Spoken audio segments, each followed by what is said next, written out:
Hey guys, I've got this garage remote and I'm going to use this to show you how to change the battery for it, how to check to see if the battery in it is strong or not, and also a common issue with these to look out for if you're having issues with it.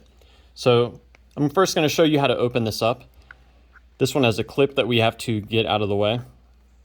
Now there's a single Phillips screw that we remove here. And on a lot of these remotes, you don't even have to remove the screw all the way, just enough to where you can separate the two halves. So now this opens up kind of like a clamshell type deal.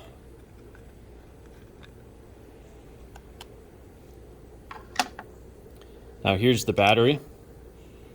Sometimes these batteries will leak out some acids, and when the acids get on the connector, it can cause issues with corrosion. So if you see like a flaky white or greenish powder here, then you may have a problem with corrosion. And you can, if you catch it soon enough, you can replace just the electrical connector part. Now let's take this battery off. I'm going to measure the power to it and compare that to what a new battery would measure at.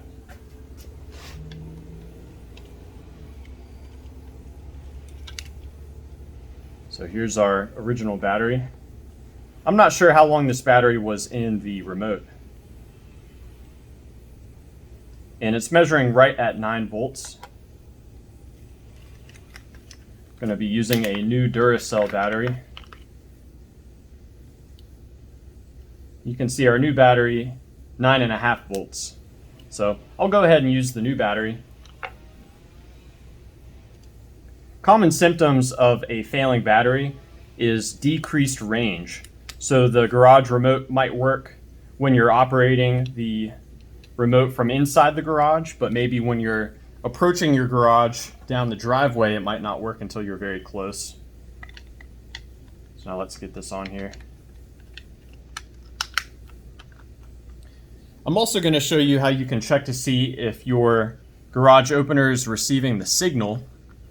And I'll also show you how to program your garage opener if it's not already programmed to work with your particular remote.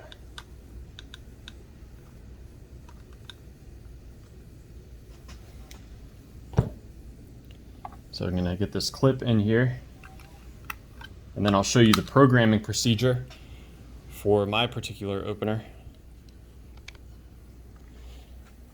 So most garage openers, if you look at them, they actually have an indicator light that will flash when it's receiving signal from a remote.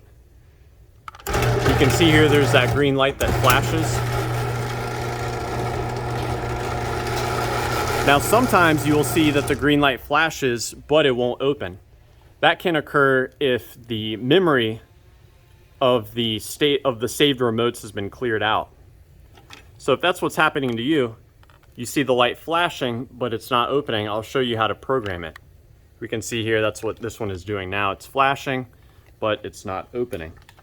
So normally what you do is you find the reset button. So I gotta switch hands here. So on this one, the reset button is right there. So the programming steps now to get this set up is I'm gonna hold the transmit button of the remote down. And you can see the lights flashing here. Now while I'm holding this button down, I'm gonna push and hold this button for a couple seconds. I'll hear it click, then I'll release both buttons. And now, I may have done it too soon. There we go. Now it's working. So it's now been programmed with this.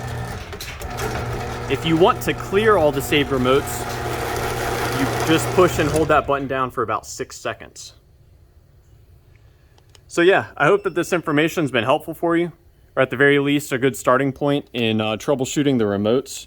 We're showing you how to change the batteries in them. Please do let me know down below if you have any questions or any advice. Thanks for watching.